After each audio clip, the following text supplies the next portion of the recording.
오늘 우리에게 주신 하나님 말씀은 에스라서 10장 1절부터 4절까지 말씀입니다. 에스라 10장 1절부터 4절까지의 말씀입니다. 우리 에스라서 10장 1절부터 4절까지 말씀을 찾으셨으면 다 같이 한 목소리로 우리 하나님 말씀을 봉독하도록 하겠습니다. 에스라가 하나님의 성전 앞에 엎드려 울며 기도하여 죄를 자복할 때에 많은 백성이 크게 통곡하매 이스라엘 중에서 백성의 남녀와 어린아이의 큰 무리가 그 앞에 모인지라.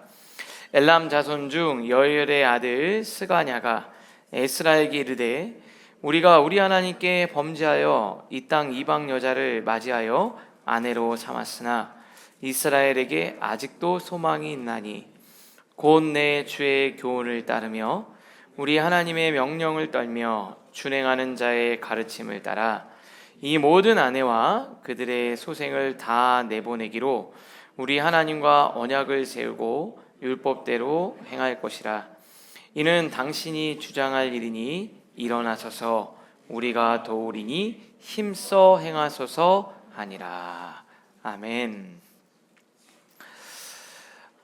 말씀에 앞서서 한 가지 아주 중요한 역사적인 사건을 하나 좀 소개를 해드리려고 합니다. 1961년에요 예루살렘에서 전 세계 이목이 집중된 그런 재판이 하나 열렸습니다. 이게 어떤 재판이냐면 나치 정권 하에서 유대인 600만 명을 멸절시키려고 했던 그런 어떤 최종 해결책의 책임자였어요. 그래서 아돌프 아이히만이라는 사람인데요. 이 사람을 법정에 딱 세운 겁니다. 이스라엘의 정보 비밀 조직이 아르헨티나에 숨어 있는 이 아이히만이라는 사람을 찾아가지고 법정에 딱 세웠어요. 예루살렘에서 재판이 열리는데 엄청난 관심과 이목이 쏠렸습니다. 근데 이게 되게 충격적이었던 건 뭐냐면 이 아이히만이라는 사람들은 굉장히 나쁘고 흉악하고 이렇게 생겼을 거라고 생각을 한 거예요. 그런데 막상 법정에 선 이 사람은 너무나도 평범한 사람이었고 그냥 보통 체격에 약간 좀 피곤하고 귀찮아 보이는 그런 눈빛을 가진 중년의 공무원 같았다는 거예요. 근데 이 사람이 진술하는 내내 뭐라고 얘기하냐면 이렇게 얘기하는 거예요. 600만 명을 죽였는데 나는 그저 성실한 공무원이었습니다. 그리고 상부의 명령에 충실했고 난 내게 맡겨진 일을 효율적으로 처리했을 뿐입니다. 이렇게 얘기를 하는 거예요. 근데 이 재판에 관심을 갖고 참관했던 유대계 독일 철학자죠 한나 아렌트가 너무나도 충격을 받은 나머지 이 책을 쓰게 되는데요. 아주 유명한 책이죠. 예루살렘의 아이히만이라는 책에서 이걸 보고 악의 본질을 이렇게 설명을 합니다. 그로 하여금 그 시대의 엄청난 범죄자들 가운데 한 사람이 되게 한 것은 순전히 생각 없음이었다. 그러니까 이게 무슨 말이냐면 이게 단순히 그냥 이 사람이 정말 나쁘어서가 아니라 충분하게 생각하고 또 하나님의 말씀에 비추어서 나의 삶을 돌아봐야 되는데 그러지 않았다라는 거죠. 이 아이만의 엄청난 범죄가 자신의 행동이 도덕적으로 어떤 의미를 갖는지를 성찰하지 않고 그저 나치 시스템의 명령에 순응하는 평범한 마음에서 출발했다는 거예요. 그래서 악의 평범성이라는 그런 주장을 하게 됩니다. 자, 생각하기를 멈춘 자리가 굉장히 무서운 악이 출발하는 시작점이 되는 거예요. 성찰하는 마음을 멈추면 거기서 타락이 시작이 됩니다. 오늘 여러분들과 9장과 10장을 통해서 여러분들과 세 가지를 함께 나누려고 하는데요. 첫 번째는 가증한 일을 행하여입니다. 지난주에 이스라엘 백성들이 예루살렘으로 귀환을 하지 않습니까? 그때는 느헤미야는 군대를 붙여줬는데 에스라는 안 붙여주니까 참 섭섭하고 마음이 아쉬웠지만 하나님의 선한 손이 어디로 인도하셨냐면 안전하게 예루살렘으로 인도하신 거예요. 그런데 막상 돌아오니까 서두에 말씀드린 것처럼 이스라엘 백성들도 뭔가 문제가 생기기 시작했어요. 에스라 9장 1절과 2절이 그 이유를 좀 설명을 하고 있는데 우리 화면을 보면서 같이 읽겠습니다. 시작. 2일 후에 방백들이 내게 나와 이르되 이스라엘 백성과 제사장들과 레위 사람들이 이 땅 백성들에게서 떠나지 아니하고 가나안 사람들과 헷 사람들과 브리스 사람들과 여부스 사람들과 암몬 사람들과 모압 사람들과 애굽 사람들과 아모리 사람들의 가증한 일을 행하여 그들의 딸들을 맞이하여 아내와 며느리로 삼아 거룩한 자손이 그 지방 사람들과 서로 섞이게 하는데 방백들과 고관들이 이 죄에 더욱 으뜸이 되었다 하는지라. 지난주에 그 한 4개월 정도 되는 한 2,000명이 넘는 이스라엘 백성들이 인솔에서 무사히 도착을 했는데 여기 2일 후에가 그거죠. 도착해서 한 2, 3개월 정도 시간이 지난 것 같아요. 이때 이스라엘 지도자 중에 일부가 와가지고 이제 보고를 하는 겁니다. 그러면서 뭐라고 얘기하냐면 이 땅 백성들 사람들, 그러니까 지금 이 가나안에 있는 사람들과 구별된 삶을 사는 게 아니라 그들과 그간 별반 다를 바 없게 살고 있다라고 하면서 가증한 일, 이게 바로 뭐냐면 그 우상 숭배와 그 세속적 가치관에 물들어 있었다라는 거예요. 근데 이게 왜 시작됐나 봤더니 그들의 딸들을 맞이하여 아내와 며느리로 삼아 거룩한 자손이 그 지방 사람들과 서로 섞이게 되었다라는 거예요.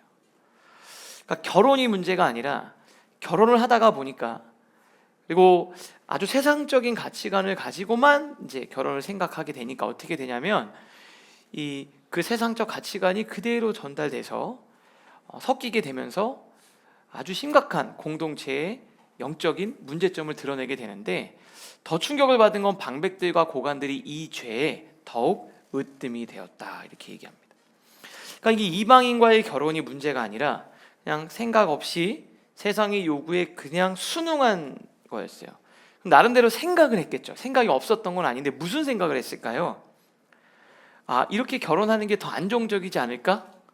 내가 신앙을 읽지만 그래도 그 지역에 있는 이방에서 나름대로 거기서 방구 꽤나 낀다고 하는 그런 집안의 남자인데 여자인데 결혼하면은 내가 어떻게 하면 신앙은 내가 해주면 될 것 같고 재정은 그 사람이 책임지고, 이렇게 생각하지 않았을까요?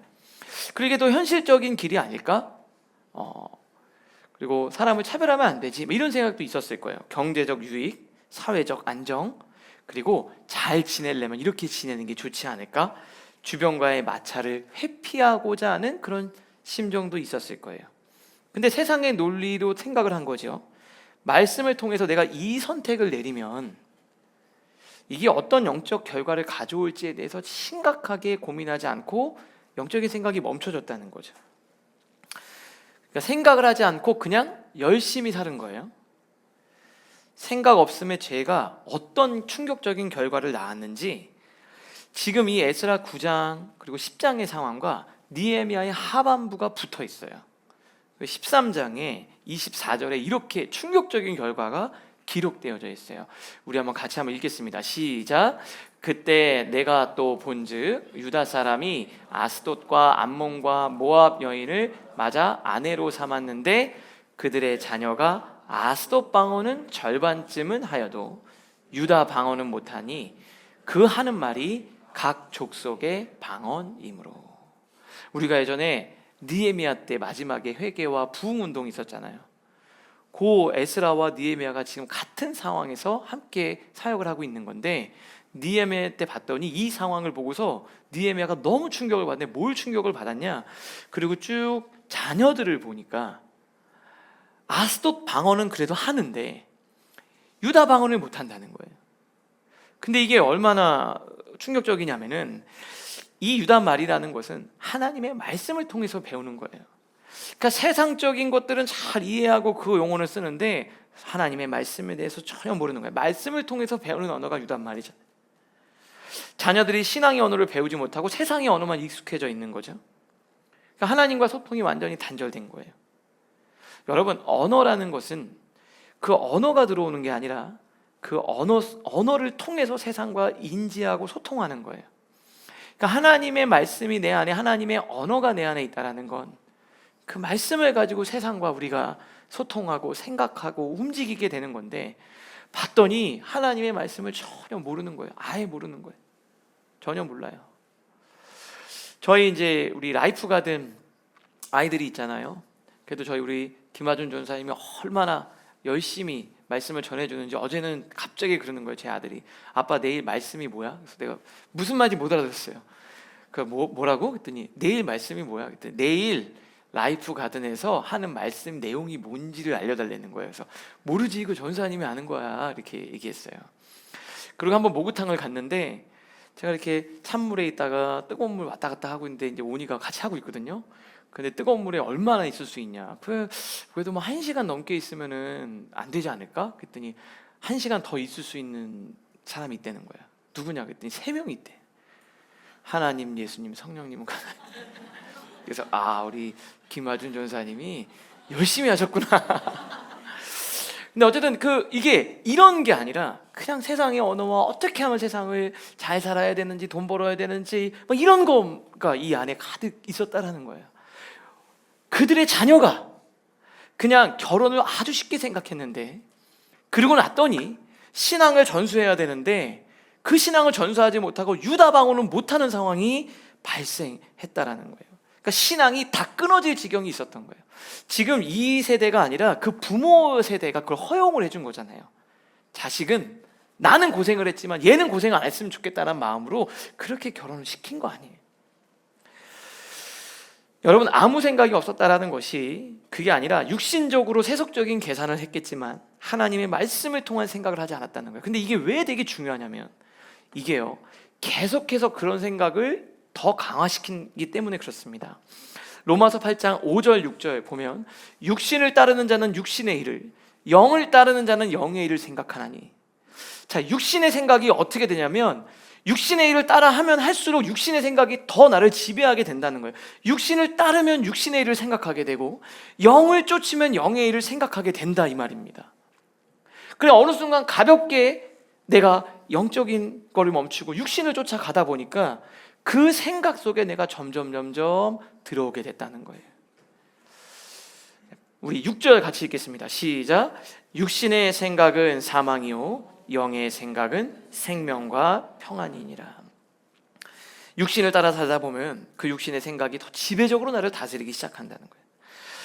전 이걸 보면서 너무나 안타까웠던 거는, 우리가 에스라 1장에 보면 초기에 했을 때, 이 귀환할 때 이 사람들 어떤 사람들이냐면요, 부모 세대 때 그 바벨론에서도 자기 정체성을 지킨 사람들이에요. 5%도 안 되는 사람이 본국으로 돌아온 거잖아요. 신앙을 정말 잘 지켜서 왔는데, 그리고 도착하자마자 어떻게 됩니까? 이 사람이 어떤 신분에 있는 사람인지 확실하지 않으면 같이 제사장으로도 사역을 안 했어요. 왜냐하면 그걸 차별하고자 아니라 내가 구별하고 잘 지켜내기 위해서. 그리고 주변에서 도와주겠다고 했더니 뭐라 그러냐면요, 괜찮다, 도와주지 않아도 된다, 우리가 할 수 있다. 이 사람들이 어떤 사람들인지 모르기 때문에 철저하게 지키고, 6월절 지킬 때는 구별해서 하나님 앞에 예배를 정성스럽게 드렸어요. 그런데 한 60년 70년 지나고 나니까 이런 상황이 돼버린 거예요. 이런 상황이 돼버린 겁니다. 자, 우리 한번 생각해 볼게요. 여러분의 삶에서 우리는 어디서부터 이게 출발점을 잘못됐을까? 육신의 생각은 바쁘게 움직였을지라도 생명과 영적인 생각이 멈추었기 때문에 세상의 가치에 물들어 버리거나, 또 내가 신앙생활이 좀 더 이전과는 다르게 되진 않았을까? 저는 오늘 말씀을 첫 번째 생각하면서 에베소 교회를 향한 하나님의 이 말씀을 가지고 우리가 좀 삶을 돌아봤으면 좋겠습니다. 요한계시록 2장 5절 말씀인데, 다 같이 우리 한 목소리로 읽겠습니다. 시작. 그러므로 어디서 떨어졌는지를 생각하고 회개하여 처음 행위를 가지라. 만일 그리하지 아니하고 회개하지 아니하면 내가 내게 가서 내 촛대를 그 자리에서 옮기리라. 뭐라 그랬죠? 어디서부터가 시작인지, 이거 되게 중요한 거예요. 그 시작이 뭔지를 봐야 되는데, 우리가 자꾸 일어나는 어떤 상황들을 보다가 보면은 요거만 보는 거예요. 자꾸. 그러니까 그냥 위에 이 뿌리에 내가 문제가 있는데 여기 상처가 나니까 거기다가 그냥 연고만 바르는 거죠. 안 낫는 거예요. 뭐라 하냐면 하나님 이렇게 얘기했어요. 어디서부터 떨어졌는지 그 출발이 뭔지를 생각하고 말씀을 통해 생각하라는 거죠. 그게요. 그리고 회개해서 처음에 하나님과의 그 순수했던 사랑으로 돌아가라. 너네 공동체가, 너네 신앙의 선조들이 정말 여기 왔을 때 어땠는지를 생각하고 그 출발점이 뭔지를 생각해서 다시 돌아가라. 그러지 않으면 너에게 있었던 촛대가 다른 데로 내가 옮기게 할 거다. 그 부모 신앙 때 받았던 그 신실하고 헌신된 하나님과의 그 사랑이 회복되지 않으면 그 촛대가 다른 곳으로 옮기신다는 거예요. 저는 우리 에스라가 딱 왔을 때 그래도 상황이 어려워서 성전 건축하고 힘들었긴 했겠지만 그래도 그의 신앙은 올바로 섰을 거라고 생각했는데 너무나도 충격을 많이 받았던 것 같아요. 그래서 두 번째 여러분들과 하고 싶은 것은 우리의 죄악이 우리의 허물이라는 이 에스라의 고백입니다. 그래서 우리가 에스라의 반응을 좀 주목해 보고 싶은데, 이 공동체의 이야기를 딱 들었을 때 에스라의 반응이 되게 중요한데요. 이 3절 말씀을 한번 볼게요. 우리 한번 같이 읽어볼까요? 시작. 내가 이 일을 듣고 속옷과 겉옷을 찢고 머리털과 수염을 뜯으며 기가 막혀 앉으니. 에스라가 어떻게 했죠? 지금 그 이야기를 들은 거잖아요. 그리고 그때 느헤미야도 같이 있었으니까 느헤미야가 와가지고 지금 우리 다음 세대가 다 무너지게 생겼다 이런 얘기 하니까 너무나도 마음이 아픈 거예요. 그래서 어떡하죠? 속옷과 겉옷을 찢고 이 옷을 막 다 찢는 거예요. 머리털을 뜯고 자기 수염을 이렇게 뜯으면서 막 기가 막혀서 정말 하나님 어떡하냐고 그러게 앉아 있는 거예요. 자, 이게 뭐 어떤 거냐면 공동체의 이 문제를 내 문제로 본 거죠. 내가 잘못 가르쳐서 그랬구나. 우리가 잘못 전수해서 그렇구나. 이게 하나님의 슬픔과 아픔을 대면하는 이 어떤 하나님의 마음을 표현하는 리더십의 모습이었던 것 같아요. 근데 제가 여기에 느헤미야랑 연결되어져 있는 같은 상황이라 그랬잖아요. 그래서 예전에 느헤미야 때 제가 말씀을 드렸는데 느헤미야는 어떻게 반응했는지 너무 재밌는 거예요. 느헤미야의 반응은 완전히 달랐어요. 작년에 이맘때 제가 느헤미야 설교했는데 기억나세요? 어땠는지? 기억 안 나시죠? 자, 느헤미야 13장 25절 볼게요. 자, 이렇게 돼 있어요. 내가 그들을 책망하고 저주하며 그들 중에 몇 사람을 때리고 머리털을 뽑고 에스라는 자기 털을 뽑았는데 느헤미야는 너네 이러면서 이렇게 한 거예요. 그러니까 이게 같은 동시에 에스라는 정말 하나님 앞에서 울면서 자기가 마음이 아파서 기도했고 느헤미야는 그들을 책망하고 권면하고 혼내면서 이렇게 나간 거예요. 에스라와 느헤미야 두 사람이 어찌 보면 완전히 다른 리더십을 보여주잖아요. 여러분들은 좀 어때요? 어떤 사람이 좋습니까? 그래도 목사님 느헤미야보다는 에스라가 좀 더 정이 가네요. 뭐 이런 마음이 있을 수 있죠. 근데 제가 이 말씀을 묵상하면서 이거 왜 그랬을까 이 생각을 해보니까 하나님이 느헤미야와 에스라 이 두 사람을 통해서 공동체를 회복하고 계심을 깨닫게 됐어요. 두 사람 모두 하나님의 사람이었고 두 사람 모두 기록되어져 있잖아요. 이게 한 사람은 자기가 울면서 공동체를 일깨웠어요. 그리고 한 사람은 단호함으로 공동체를 정화했습니다. 기질도 역할도 달랐겠죠. 하지만 하나님은 이 두 가지를 다 사용하신다는 걸 여러분들 기억하셔야 돼요. 여러분 중요한 게 있어요. 울기만 하면 안 돼요. 때로는 바로잡는 단호함이 필요하죠. 그런데 해보셔서 알잖아요. 바로 잡으려고만 하면 안 되잖아요. 누군가는 아파하고 애통하는 모습이 필요한 거예요. 이 두 종류의 사람을 통해 이 두 종류의 모습을 통해서 회복과 변화를 만드신다는 거예요. 에스라는 하나님의 마음을 느끼는 사람이었어요. 그리고 느헤미야는 하나님의 뜻을 세우는 사람이었습니다. 집에서도 그렇지 않나요?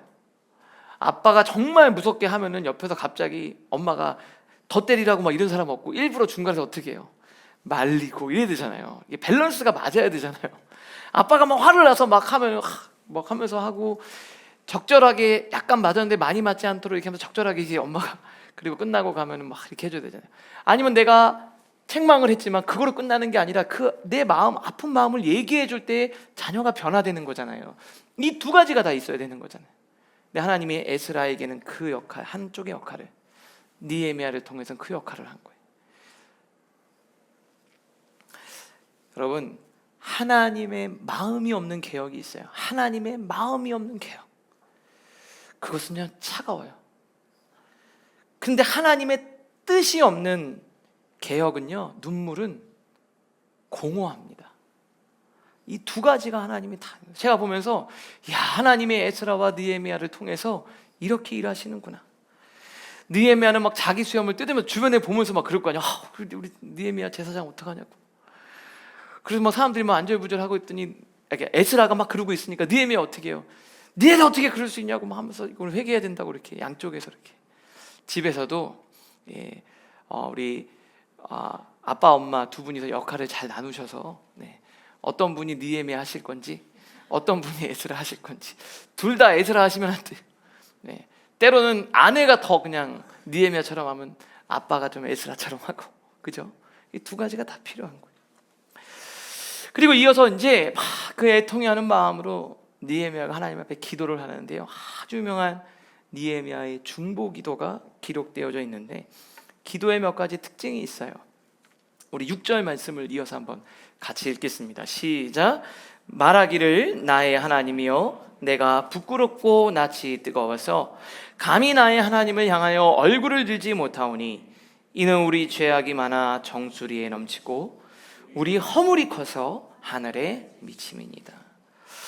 자, 여기서부터 6절부터 쫙 해서 15절까지 9장이 다 그 기도가 나오는 기도문이 기록되어져 있는데요, 여기 보면 뭐라 그러죠? 나의 하나님이여 내가 부끄럽고 낯이 뜨거워서. 이게 에스라가 한 일은 아니잖아요. 에스라가 한 일은 아닌데 자기가 하나님 앞에 정말 부끄럽고 면목이 없을 만큼 책임을 지고 싶은 마음이 있다는 거예요. 그러면서 뭐라 그러냐면요, 우리의 죄악이 많아 정수리에 넘치고 우리 허물이 커서 하늘에 미칩니다.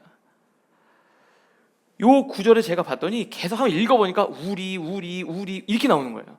그래서 제가 몇 번 나오는지 세봤더니 한 27번이나 요 짧은 구절에 이 10절 정도밖에 안 되는 이 구절에 27번이 우리예요. 그들이라는 표현을 절대 안 썼어요. 저들이라는 표현을 안 썼어요. 우리라는 표현을 썼어요. 우리라는 표현. 우리 죄 때문에 그들로 객관화해서 저 사람과 나를 구분하지 않았다니까요. 우리 죄 때문에 내가 부끄러워서 얼굴을 들 수 없다고 얘기했어요. 책임을 같이 감당하겠다는 말. 책임. 근데 이게 에스라의 뭐로부터 비롯되는 거냐면 에스라가 말씀을 대하는 태도가 이것으로 드러난 거예요. 말씀을 대할 때 그 말씀을 나에게 주시는 말씀으로 받기 때문에 이렇게 한 거예요. 말씀에 반응하는 태도가 먼저 나에게 이 말씀을 주셨구나라고 생각을 했다라는 거예요.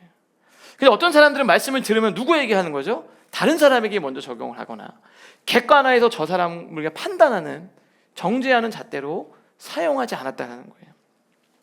저희가 사도행전 성경 공부를 하면 아주 똑같은 상황에서 말씀에 대한 완전 상반된 두 반응이 나와요. 그게 하나는 2장에 나오고 하나는 7장에 나오는데 이렇게 돼 있습니다. 베드로가 설교하는 거예요. 베드로가 설교했더니 그들이 이 말을 듣고, 베드로의 설교를 듣고 마음이 찔려, 마음에 탁 맞잖아요. 그때 어떻게 하냐면 다른 사도들에게 물어 이르되 형제들아 우리가 어찌할꼬. 그럼 제가 어떻게 해야 되겠습니까? 이렇게 내가 어떻게 하면 좋겠습니까? 라고 이걸 네 문제로 받아들인 사람이 있고요, 스데반이 설교했어요. 스데반 집사님이 설교했는데 그들이 이 말을 듣고 마음에 찔려, 똑같죠. 그를 향하여 이를 갈거는, 그래서 뭐 너는 잘났어? 이러면서 스데반을 향해서 공격하는 사람이 있다는 거예요. 이 말을 듣고 마음에 찔려까지는 똑같은데 그 말씀을 나에게 주시는 말씀으로 내가 하나님 어떻게 할까요? 라고 묻는 사람이 있고, 그 말을 한 사람을 가지고 공격하는 사람이 있다는 거예요. 반응이 두 부류예요. 여러분들은 어떤 부류에 속하세요? 말씀은 이제 1차적으로 우리가 말씀을 가지고 세상을 또 살아가지만 1차적으로 가장 중요한 건 뭐냐면 나를 향해서 주시는 말씀으로 받아들이는 거예요. 신앙인이라면.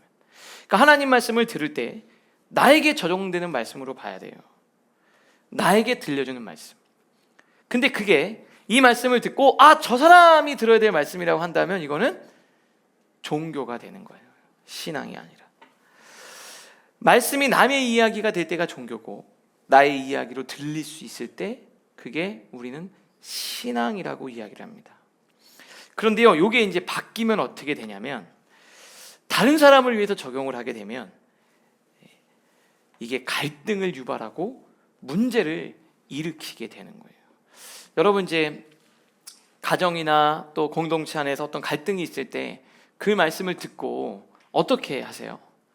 주일날 어떤 말씀이 딱 들으면 솔직하게 한번 생각해 보세요. 이 말씀 들으면서 그래, 이거 나에게 주시는 말씀이다 생각이 드는 사람, 또 이거를 지금 우리 남편이 들어야 되는데 이거를 우리 아들이 들어야 되는데, 그래, 안타까움일 수도 있지만 그 말씀 속에 나에게 주시는 말씀으로 더 들리지 않는다. 제가 한 번은 이렇게 그 부교육자 시절에 가끔 이렇게 설교를 하잖아요. 주일날 딱 설교를 딱 끝나면 입구에 서서 성도님들 나갈 때 다 악수하거든요. 그럼 막 악수하시면서 어떤 분이, 저는 잘 이렇게 모르시는 분인데 우리 교회 작년 사역을 안 해가지고 악수하면서 막 그러는 거예요. 목사님 너무 말씀이 너무 은혜 받았다고 막 이러면서 목사님 너무 은혜 받았어요 막 이러는 거예요. 그다음 나가시더니 바로 그러는 거예요. 여보, 당신이 오늘 꼭 들어야 될 말, 오늘 같은 날 당신이 들어야 되는데, 이렇게 얘기하는데, 그때 제가 회개에 대한 설교였던 걸로 기억하고 있는데 여러분들은 어떻게 생각하세요? 이게 나에게 주시는 말씀으로 들려야 돼요. 하나님이 다른 사람 상관없어요. 다른 사람 상관없어요. 그냥 나에게 주시는 말씀으로 들을 수 있느냐, 이게 제일 중요한 것 같아요. 책임을 옮기는 게 아니라 그냥 나의 죄라고 받아들인 거죠. 여러분들에게 말씀을 드리고 싶어요. 때로는 우리 삶에 여러 가지 갈등도 있고 어려움들도 있잖아요. 그렇지 않습니까? 근데 진짜 그 문제를 해결하고 싶다면 하나님이 쓰시는 첫 번째 방법은 나를 바꾸시는 방법을 써요. 근데 내가 그거를 못하면 문제가 해결이 안 될 거예요. 이 문제의 요소는 상대방도 문제가 있고 나도 문제가 있는 경우들이 있는데요. 근데 하나님이 크리스찬에게 쓰시는 방법은 상대를 먼저 해결하는 게 아니라 나부터 해결하신다는 거예요. 우리가 자녀와의 관계에서도 마찬가지예요. 자녀가 있는데 자녀를 바꾸시는 게 아니라 나에게도 문제가 있잖아요. 나부터 바꾸시는 거예요. 남편을 먼저 바꾸는 게 아니라 하나님이 쓰시는 방법은 나를 바꾸는 거예요. 우리가 거기서 1차적으로 먼저 하나님 앞에 무너질 때 하나님이 일하신다, 이 말입니다. 교회에서 사역을 하면 저도 마찬가지죠. 제가 목회자인데 하나님이 우리 교회를 변화시킬 때 저부터 만지시겠죠. 오늘 말씀을 묵상하면서 하나님, 제가 하나님 앞에 말씀을 전하는 자지만 그 말씀이 1차적으로 나에게 들려지는 은혜가 있게 해달라고 기도했습니다. 여러분, 어떤 말씀을 들으면서 그러면 당신은 이렇게 얘기하는 순간 이게 대화가 진전이 안 되잖아요. 하나님의 말씀이 나에게 들려주는 말씀으로, 그리고 그 하나님과 나와의 1대1의 관계에서 그 말씀을 바라볼 때 하나님의 놀라운 역사와 치유와 회복이 여러분의 삶 가운데 일어나게 될 줄로 믿습니다. 그러니까 에스라는 그랬던. 그러면 목사님, 느헤미야 어땠나요? 느헤미야 1장에 보면 그 민족의 아픔을 들을 때 느헤미야가 울면서 기도했어요. 느헤미야가 자기는 안 울고 상대방 머리채 뜯은 게 아니라 느헤미야는 그 전에 울면서 기도했어요. 그걸 하는 방식이 달랐던 거지.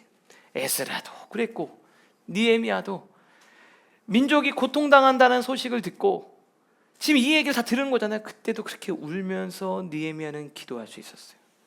여러분, 말씀을 들을 때 누구에게 주시는 말씀으로요? 그냥 나에게 주시는 말씀으로. 저 사람이 하건 말건, 저 사람이 변화되건 변화되지 않건 그냥 나는 하나님 보고 내 일을 하는 거예요. 오늘 그런 놀라운 은혜가 있기를 주님의 이름으로 축복합니다. 마지막 세 번째, 우리 한번 같이 한번 읽어볼까요? 시작. 이스라엘에게 아직도 소망이 있나니. 그러니까 9장에는 한번 읽어보세요. 쫙 에스라의 기도에는 저들이 이런 얘기도 안 해요. 막 정죄하고 뭐 이런 얘기도 안 해요. 그냥 하나님 앞에서 하나님 탄식하며 기도하는 거예요. 울면서 기도하는 내용이다. 근데 그 기도가 딱 끝나고 나니까 놀라운 일이 벌어지는데요. 공동체의 마음이 움직이기 시작한 것 같아요. 그 굉장히 과격한 표현이었거든요. 그런 옷을 찢고 수염을 뜯는 게 사람들이 다 봤겠죠. 근데 그 중에 스가냐라는, 저는 이 스가냐라는 사람이 참 귀한 것 같아요. 공동체에 이런 사람이 늘 있어요. 이렇게 이런 사람이 스가냐가 대표로 딱 와서 이렇게 얘기를 합니다. 2절에 엘람 자손 중 여일의 아들 스가냐가 에스라에게 이르되 우리가 우리 하나님께 범죄하여 이 땅 이방 여자를 맞이하여 아내로 삼았으나, 자 중요하죠. 벌어진 일이지만 자 그 말이 중요합니다. 이스라엘에게 아직도 뭐라고요? 소망이 있습니다. 대부분은 이쯤 되면 이제 끝났어요. 뭐 애들 말도 못하고 뭐 어떡합니까? 이렇게 얘기하는 사람이 있는 반면에 지금도 아직 소망이 있습니다. 우리는 변화될 수 있고 바뀔 수 있고 회복될 수 있습니다. 이렇게 와서 얘기를 해주는 거예요. 에스라의 마음은 너무 무너졌는데 얼마나 귀해요. 여러분, 그런 사람들 있잖아요. 막 힘들어하고 그러면 옆에서 그러잖아요. 그러게 큰일이네. 큰일인 거 아는데 아유 큰일이다 야, 이거 쉽지 않은데, 이런 사람이 있고, 어떤 사람 뭐라 그러죠? 아직도 소망이 있어. 막 집에 이런 상황을 보면서 우리 집은 쉽지 않아. 내가 마음이 그래서 얘기하면 옆에서 맞아, 우리는 끝났어, 이렇게 얘기하는 게 아니라 왜? 아직도 우리에게 소망이 있어. 이렇게 얘기를 해주는 거예요. 저도 사역할 때 보면 그렇게 얘기하시는 분들이 있어요. 얼마나 지금 이게 에스라 제사장은 막 이것 때문에 힘들어서 이제 아마 기운이 다 빠진 거예요. 근데 갑자기 우리 청년이 와가지고, 선홍기가 와가지고 목사님 라이프 처치에 아직도 소망이 있습니다 이렇게 얘기하는 거예요. 야, 그러고 막 그러고 있는데 여기 우리 사역하면서 애쓰는 우리 집사님 오셔가지고 막 얘기하고, 여러분 그런 거예요. 그러면서 뭐라고 얘기하냐면 다시 할 수 있다 그랬어요. 오늘 여러분들, 여러분의 삶과 가정과 여러분의 인생과 여러분이 바라볼 때 자녀와 혹시 형제들 간에 답이 없다고 생각하시면 믿음이 없는 거예요. 우리 하나님은 일하실 수 있어요. 그걸 믿으실 수 있기를 바랍니다. 근데 중요한 게 있어요. 이 사람이 그냥 이렇게만 얘기한 게 아니에요.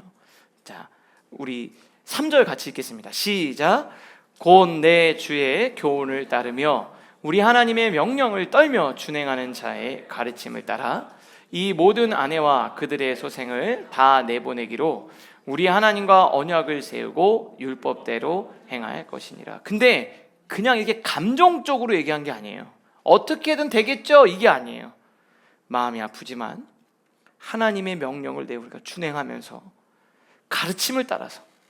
근데 이게 아마 이 사람들이 결혼하고 그 신앙생활이나 이 하나님의 말씀대로 한 게 아니라 자기 이 그런 우상을 섬기는 일을 끝까지 하겠다고 했던 사람들이 있고, 자녀도 내가 그거는 포기하지 못하겠다, 아니면 우상에 이런 것들이 들어오는 경우들이 있겠죠. 물론 저는 이거 어떻게 진행했는지 모르지만 분명히 다 성경에서 보면 다 그렇게 하나님이 그 과정 가운데 역사하셨겠지만 중요한 게 있어요. 이걸 정리하는 일이 어려운 일입니다. 여러분, 어려운 일이에요. 그런데 어떡하죠? 의지적으로 이것을 결단한 거예요. 자발적으로 그렇게 하겠다고, 내가 정리하겠다고, 바꾸겠다고, 힘들지만 바꾸겠다고 한 거예요. 여러분, 중요한 게 있어요. 오늘 목사님 막 소망이 있다고 하니까 좋죠. 중요한 게 있어요. 오늘 여러분의 삶에서 바로 잡을 걸 바로 잡으셔야 돼요. 그래서 그렇게 하겠다고 얘기를 첫 번째 했고요. 근데 이게 자발적인 표현이었어요. 참 이 공동체의 또 리더들 중에 아주 귀한 사람들이 있어요. 뭐라고 얘기하냐면요, 이는 당신이 주장할 일이니. 그런데 제사장 에스라님, 이걸 얘기해 주셔야 됩니다. 우리가 돕겠습니다 하시면 반대도 있고 저항도 있고 여러 가지 어렵겠지만 우리가 도울 테니까 용기 있게 힘써 가십시오. 그랬더니 에스라가 일어나서 제사장들과 레위 사람들, 온 이스라엘 백성들에게 다 얘기해서 우리 하나님 앞에 다시 처음부터 다시 우리 신앙생활을 세우자라고 약속을 하고 이걸 진행합니다. 결단이 필요하고요. 근데 이게 혼자서는 어렵고 목회적으로 협력하면서 공동체를 세워갔다라는 거예요. 에스라 혼자서 이게 됐을까요? 아니죠. 함께 이것들을 만들어 간 겁니다. 저는 여기서 되게 중요한 게 있는데요. 그 소망의 근거는 내가 의지와 결단이 필요한 거예요. 그래야 우리가 회복될 수 있어요. 성경에서 보면 이방 족속들과 결혼한 경우들이 있잖아요. 근데 왜 이걸 강하게 얘기하냐면 그랬을 때 우리의 신앙이 약해지지 않을까. 여러분 또 상황이 좀 다르고 한국적 상황이 다르니까 믿지 않는 배우자나 복음화되지 않는 환경 속에서 우리가 결혼할 수도 있죠. 근데 중요한 게 있습니다. 그러려면 그냥 단순한 사랑 그리고 일반 사람들이 하는 정도의 노력으로는 어려워요. 제가 종종 이 예를 듭니다. 우리가 물에 빠진 사람을 건져야 되잖아요. 근데 여러분이 수영을 잘해요. 여러분은 수영을 잘해서 절대 빠져 죽지 않을 정도의 수영을 잘해요. 근데 뛰어들면 그 사람 건질 수 있어요? 그 사람과 내가 같이 빠져 죽어요? 그 사람과 내가 같이 빠지는 거예요. 근데 하려면 어떻게 해야 돼요? 누가 건집니까? 더 많은 훈련과 우리가 생각하는 것 이상의 노력을 들인 사람들이 할 수 있는 거예요. 여러분들도 마찬가지요. 내가 정말 믿음의 가정을 이루고 무언가를 해야 되겠다. 근데 나이스하게 그 문제를 풀어갈 수가 없어요. 오늘 뭐라 그랬냐면요. 이거는 그냥 적당한 수준에서 해결될 수 있는 문제가 아니라는 거예요. 근데 이건 단순히 결혼만이 아니라 여러분의 삶에도 가정에도 어떠한 문제와 어떤 상황들이 있을 수 있어요. 한번 생각해 보세요. 근데 이게 적당히 해서 해결될 일일 건지 아닌 건지 보셔야 돼요. 내가 나이스하게 해서 이 문제가 풀릴 수 있는지 아닌지가 아니라 진짜 하나님 앞에 매달려 기도하면서 단호하게 마음을 단단히 먹어야 된다 이 말이에요. 저는 여러분들의 가정과 삶과 우리 교회 가운데 이 시대 가운데 저는 소망이 있다고 생각합니다. 여러분 이 시대 젊은이들이 다시 하나님의 은혜 안에서 다시 주님을 찾는 부흥의 물길이 있어요. 저는 이 시대 하나님이 여러분들과 여러분의 가정을 반드시 사용하실 줄 믿습니다. 오늘 에스라 9장과 10장은 이 회개에 대한 내용으로 우리 강해가 마무리되는데 무엇보다 여러분의 삶과 가정과 여러분의 내면이 믿음 안에서 건강하게 세워질 수 있기를 우리 라이프처치 성도님들 모두가 되시기를 주님의 이름으로 축복합니다. 우리